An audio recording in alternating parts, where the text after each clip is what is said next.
BAP yang awal dia di polisi tidak sah. Yang berlaku dan sah adalah yang dirubah di pengadilan. Itu penting catatan hukum. Dan semoga Allah Subhanahu wa ta'ala menghancurkan sehancur-hancurnya para pelaku pembantaian 6 syuhada pengawal kami dan yang memerintahkannya, serta para aktor intelektualnya juga yang merestuinya, dan semua yang terlibat dalam pembantaian sadis dan brutal tersebut secara langsung maupun tidak langsung.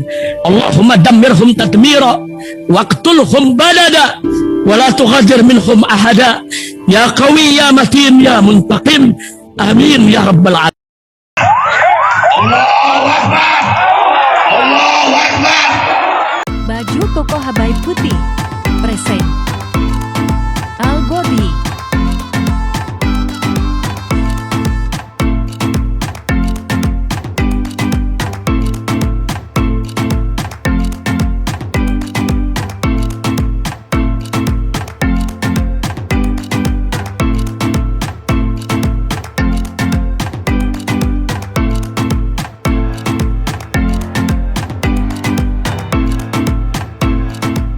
Assalamualaikum warahmatullahi wabarakatuh. Welcome back, selamat datang lagi di channel Babe Aldo. Alhamdulillah bersama kami kali ini ada Profesor Dr. Egy Sujana. Apa kabar Bang Egy?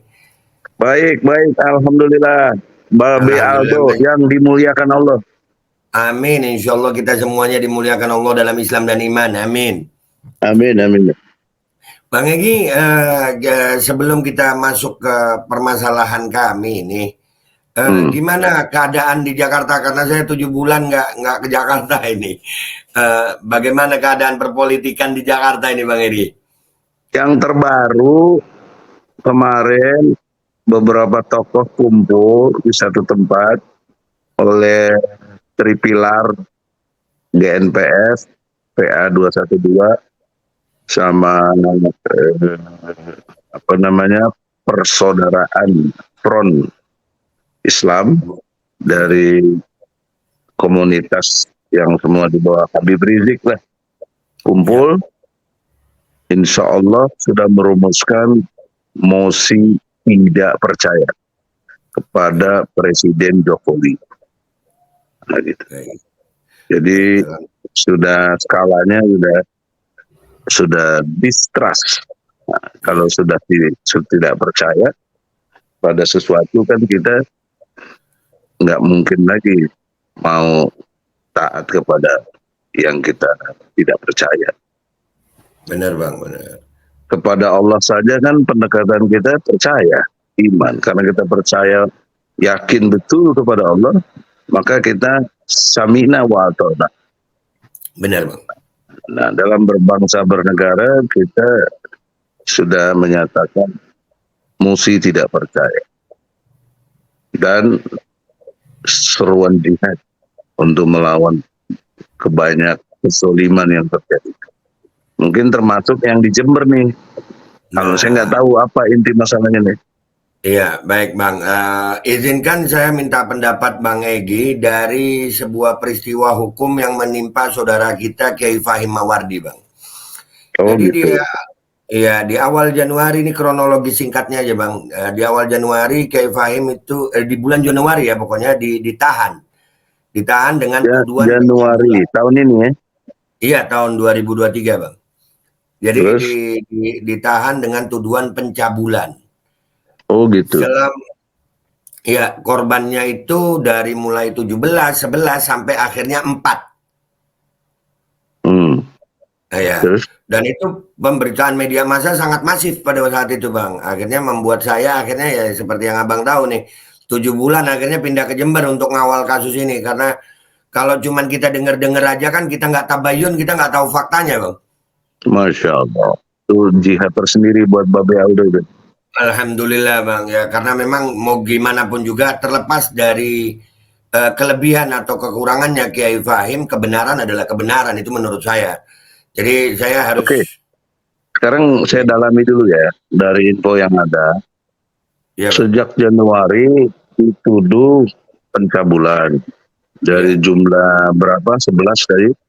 Iya. Sampai akhirnya 4. Nah, pertanyaan seriusnya ada dua dulu. Ya. Siapa pelapor? Dan yang keduanya, tindak pidana yang dituduhkan oleh jaksa itu apa?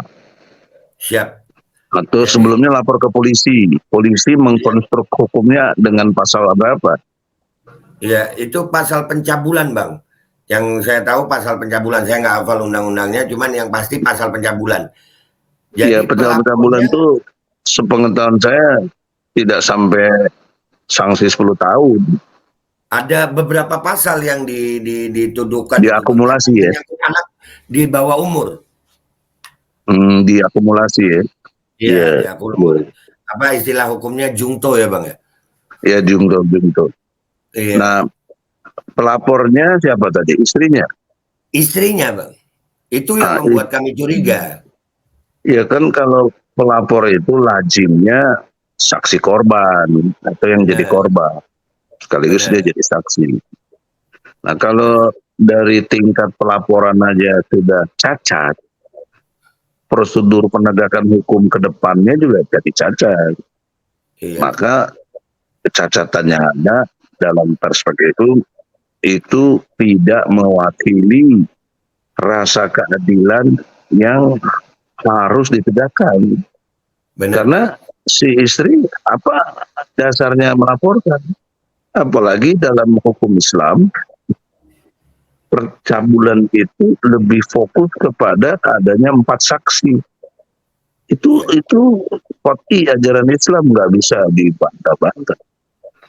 Ya, jadi kalau tidak berdasar kepada yang jelas seperti itu akurasinya, maka sembaranganlah polisi itu, sembarangan pula akhirnya jaksa menuntutnya karena tidak berdasar. Nah, di sini harus dibalik oleh masyarakat di Jember yang mengerti persoalan ini, yang percaya juga dengan Pak Fanim, Ustadz, gugat balik atau lapor balik kepada awalnya polisi, kenapa gitu, ke Propam dan jaksa. Kenapa main berani nuntut begitu saja tanpa ada akurasi kejadian yang benar hanya gara-gara laporan istri? Iya. Nah, justru yang melecehkan agama di sini jaksa dan polisi. Iya. Pasal 156A. Anda lihat situ. Siap, Bang. KUHP. Jadi begini, Bang. Jadi biar nggak salah juga, waktu pelaporan itu ada korban, Bang. Waktu pelaporan, korban ini 4 orang ini mereka menandatangani BAP bahwasanya mereka dicabuli. Akan tetapi waktu itu kami mau coba rubah BAP. Karena waktu itu anak-anak saya tanya, itu udah ada kesaksiannya, banyak di video juga ada, di fakta persidangan juga ada, bahwasannya mereka mau merubah BAP, tapi kata polisi sudah P21, jadi nggak bisa rubah BAP. Oke, kami ikuti persidangan akhirnya, Bang. Jadi saya selama persidangan ini selalu mengawal itu, Bang, walaupun persidangan ini tapi kan di persidangan dirubah nggak BAP-nya? Nah ini yang saya mau ceritakan. Karena ini pidana khusus, maka kami nggak bisa masuk ke dalam kan, Bang? Iya, tertutup itu. Iya, tapi kami mengawal itu setiap sidang. Dan anak-anak itu semua saksi korban merubah BAP. Merubahnya bagaimana? Tidak ada pencabulan. Tidak ada. Gitu. Semua yang ditulis di BAP penyidik itu dibantah di dalam fakta persidangan. Kenapa bisa berubah? Ada unsur apa kok berubah? Karena mereka mengakui di fakta persidangan ada intimidasi dari pihak penyidik. Penyidik di sini yang polisi apa jaksa? Polisi. Mereka nggak pernah disidik sama jaksa kayaknya. Oh gitu. Berarti jaksa terima mentahnya aja yang dari polisi itu. Iya. Jaksa terima aja dari polisi. Nah, yang maka lebih keren lagi, Bang. Yang lebih keren lagi. Ini klausul hukum ya. Iya. BAP yang awal dia di polisi tidak sah. Yang berlaku dan sah adalah yang dirubah di pengadilan. Itu penting catatan hukum. Iya. Maka atas dasar itu harusnya ada eksepsi atau keberatan sebelumnya itu. dari lawyer atau siapa yang menangani sana supaya ini batal demi hukum. Karena pasal 143 KUHP ada perintah jelas buat jaksa 3. 1. Dakwaan harus lengkap. 2. Dakwaan harus cermat. 3. Dakwaan harus jelas. Ini pasal 143. Apabila 3 unsur ini tidak terpenuhi, hakim harus membatalkan demi hukum dakwaan tersebut. Jadi kalau hakim tidak membatalkan, berarti hakim masuk angin juga. Laporkan ke KY, laporkan Badan Pengawas Mahkamah Agung. Siap. Gitu bro. Jadi karena ini masih ditunda, kata saya dengar ditunda, ada waktu cepat, tolong Badan Pengawas Mahkamah Agung, Komisi Yudisial bergerak cepat, tentu dengan laporan kalian. Siapa yang datang ke Jakarta besok Senin dulu harus dipersoalkan, karena ini menyangkut nasib dan rasa keadilan manusia. Karena saya lihat juga di medsos ada kelompok yang mau menentang tripilar ini, P2 212, GNPF, kemudian persaudaraan, Front Persaudaraan Islam yang dituduh-tuduh kok membela pencabul gitu. Wah, saya bacanya gondok juga tuh. Padahal lihat kenyataan yang Babe Aldo sampaikan, cacat hukumnya luar biasa itu. Harusnya dibatalkan oleh hakim. Hakim mestinya tidak lagi menunda tanggal 10, batalkan demi hukum. Karena saya berani taruh secara ilmu hukum, tidak lengkap, tidak jelas, tidak cermat dari jaksa itu. Karena apa? Dia dapat bahan mentahnya yang juga tidak lengkap, tidak cermat, tidak jelas. Tadi soal pelapor, mana kecermatannya? Lagi bang di kejaksaan nggak disidik lagi itu, nggak dipanggil sama kejaksaan ini saksi-saksi, langsung ke pengadilan. Tapi di pengadilannya kan ada jaksa, bagaimana sih? Makanya. Itu lebih nggak benar lagi. Aduh, Jaksa Agung, Jaksa Agung, nih lewat Babe Aldo nih, perhatiin ini udah nggak benar kalian kejarinya itu begitu bisa mengadili orang tanpa ada penyidikan, kok bisa menyatakan P21. P21 itu sudah menjadi tugas dari jaksa, masukannya dari beliau. Kalau nggak cocok atau belum memenuhi rasa keadilan dalam arti 2 hal, alat bukti dan saksi-saksi, itu maka P19 harus dibalikin ke polisi, nggak boleh disidang. Nah kalau ini disidang berarti jaksanya melampaui KUHP, itu sudah tidak benar dan harus batal demi hukum. Baik, dan ada lebih kuat lagi dugaan kami ini bahwasanya ini kriminalisasi karena hasil visum et repertum itu menyatakan bahwasanya tidak ada tanda-tanda kekerasan seksual dan selaput keperawanan itu masih utuh, bang. Itu lebih bukti nyata lagi. Bagaimana sih? Saya nggak ngerti kenapa Ustadz Panim ini sangat dikriminalisasi. Apa dia oposisi sama Jokowi? Iya, dia lebih memang dia adalah orang yang kritis masalah pemerintahan dan juga yang paling utama adalah melawan kelompok-kelompok liberal, bang, yang dikit-dikit radikal. Kelompok-kelompok liberal itu kan akal sehatnya nggak dipakai itu. Gimana sih? Kalau dipakai kan dia pakai ilmu hukum. Nah, jangan begitu. Jadi gini aja bos, sekarang kita tetap ikhtiar maksimal. Kalau bisa tanggal 10 itu sebelum datang lagi ke majelis hakim. Ini nggak benar begini Pak. Tapi diawali juga ada surat lah setidaknya ke Bawas Mahkamah Agung, Bawas itu Badan Pengawas ya, dan KY untuk hentikan sidang ini karena sudah batal demi hukum. Kaitannya dengan pasal 143 KUHP.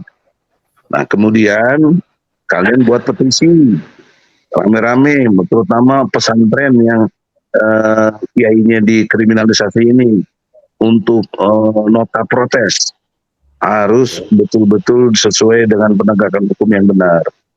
Sehingga tanggal 16 nanti itu kalaupun ada sidang untuk membatalkan demi hukum.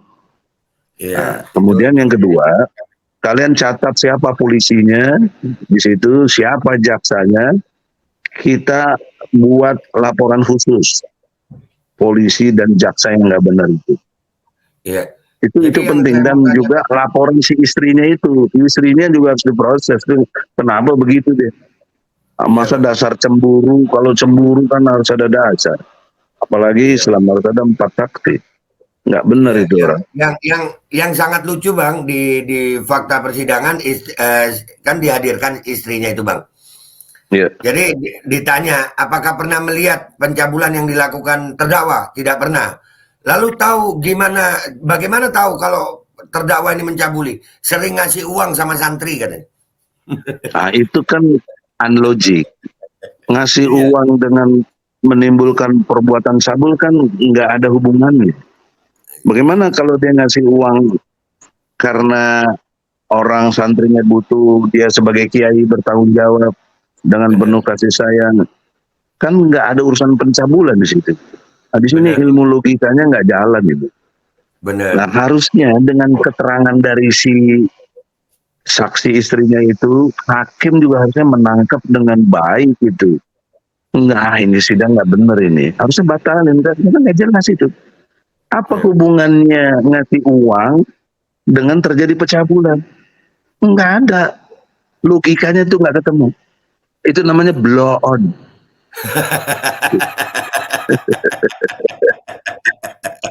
Itu sidang blow on itu. Iya, supaya nggak kena tolol juga ya Bang ya. Udahlah, kita pakai itu bahasa Rocky, bahasa saya blow on. Iya Bang. Nah ini yang mau saya tanyakan sama Bang Egy, apapun keputusan hakim nanti, apakah masih ada langkah-langkah hukum yang kita bisa lakukan terhadap bagaimana tuntutan jaksa yang 10 tahun, bagaimana ada dugaan intimidasi dari oknum kepolisian, kira-kira langkah hukum apa yang bisa kita ambil Bang? Tadi saya sudah ceritakan, sebisa mungkin masih ada waktu protes. Setidaknya buat surat ke Bawas, Mahkamah Agung, Badan Pengawas. Kedua ke KY.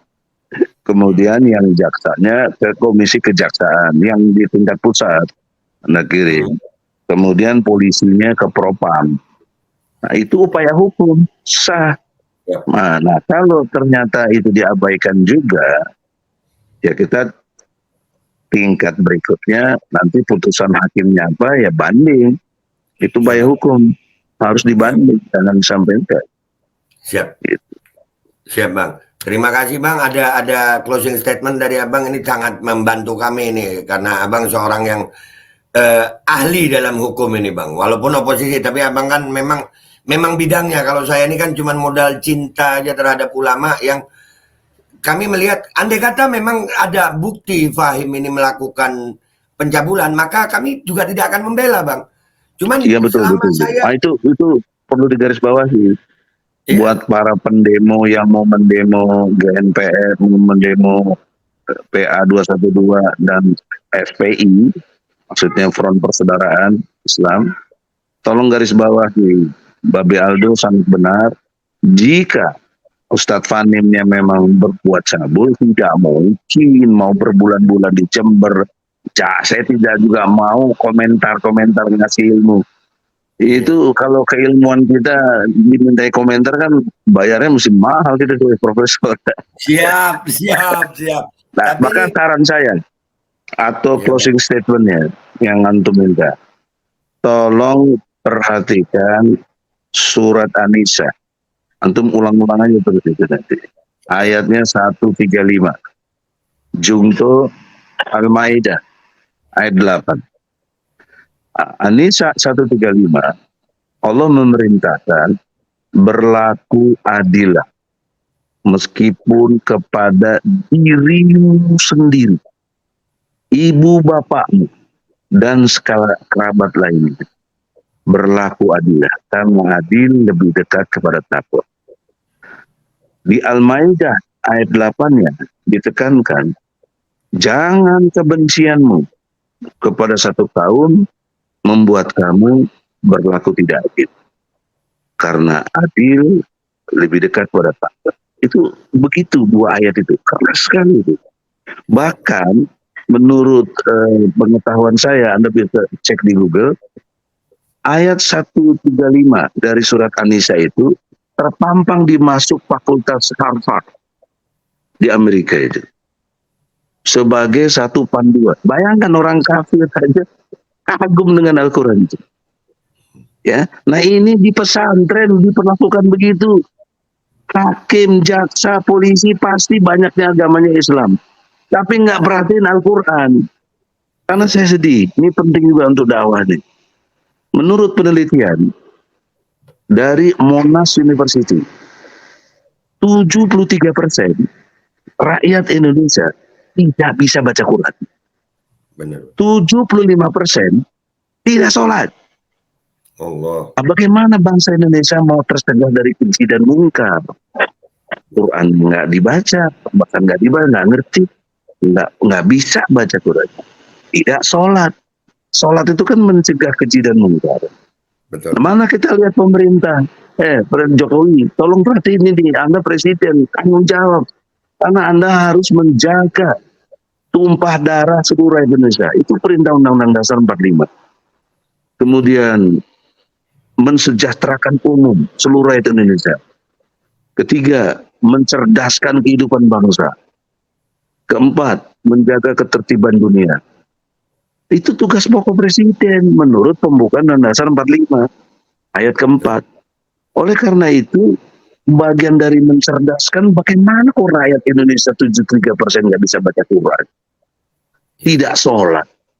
Kalian enak-enak aja dapat hasil dari pajak rakyat, ada yang timpe lagi, korupsi lagi.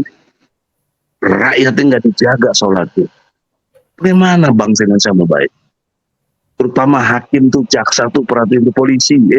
Kalian nanti ditanya pertanggungjawaban akhirat. Oke, di dunia lu bisa ngeles, lu banyak backing. Di akhirat lu mati dikubur, azab Allah sangat kuat gitu. Allah. Itu aja, udah deh. Mudah-mudahan rakyat tergerak hatinya untuk memperhatikan nasib bangsa kita ini. Terima kasih Bang Egy, mudah-mudahan Bang Egy umur panjang, sehat afiat. Amin, amin, amin. Ya Allah, amin, ya Allah. Bang Egy ini Maju terus. Allahu Akbar. Ya, Bang Egy. Terima kasih semuanya pemirsa. Wabillahi taufiq wal hidayah warahmatullahi wabarakatuh. Wassalamualaikum warahmatullahi wabarakatuh. Waalaikumsalam warahmatullahi wabarakatuh. Bismillahirrahmanirrahim guys, sekarang ada babe rolen. Babe roti molen. Roti ini dibuat yang pasti rasanya enak ya, ada 3 rasa. Nih, ada pisang keju, ada tape keju, ada pisang coklat. Ini dibuat tanpa bahan pengawet dan melayani pesanan-pesanan kalian yang seputaran Jabodetabek, bisa buat nemenin ngopi, buat acara-acara boleh. Dan ini karena gue paling suka pisang keju, nih gue dulu yang nyoba nih. Ya, dia tuh kayak crunchy gitu depannya tuh. No.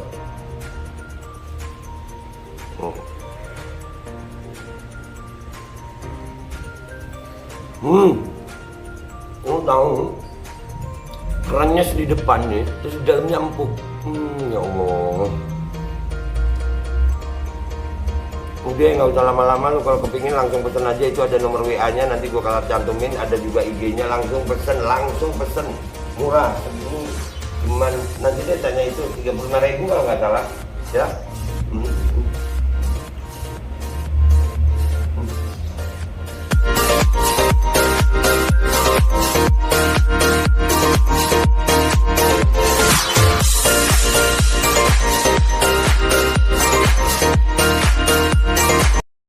Assalamualaikum warahmatullahi wabarakatuh guys. Alhamdulillah gue lagi di Jember dan gue dapat produsen Golden Pro MHA Vito. Ini guys, bahan-bahannya itu di dalamnya ada jintan hitam, ada broto wali, ada sambiloto, ada jahe, pegagan, ada madu hitam, ada propolis dan probiotik. Dan ini alhamdulillah gue udah berapa hari ya, 4 hari gue nyoba ini. Ini langsung aja guys, dia madunya madu hitam ya. Ya, bukan madu bini, bukan madu hitam. Ini untuk obat dan untuk imunitas tubuh. Alhamdulillah kemarin gue badan-badan gak enak, gue pakai sehari 3 kali nih produk.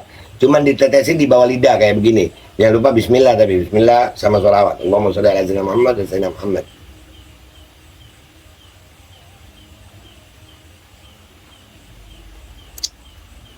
Dah, begitu aja. Sehari 3 kali. Kalian langsung hubungi nomor yang tertera di bawah ini. Ini insya Allah bisa membuat badan kita tahan terhadap segala macam infeksi dari luar untuk imunitas tubuh. Dah, gitu aja, langsung pesan ya. Ini nomornya.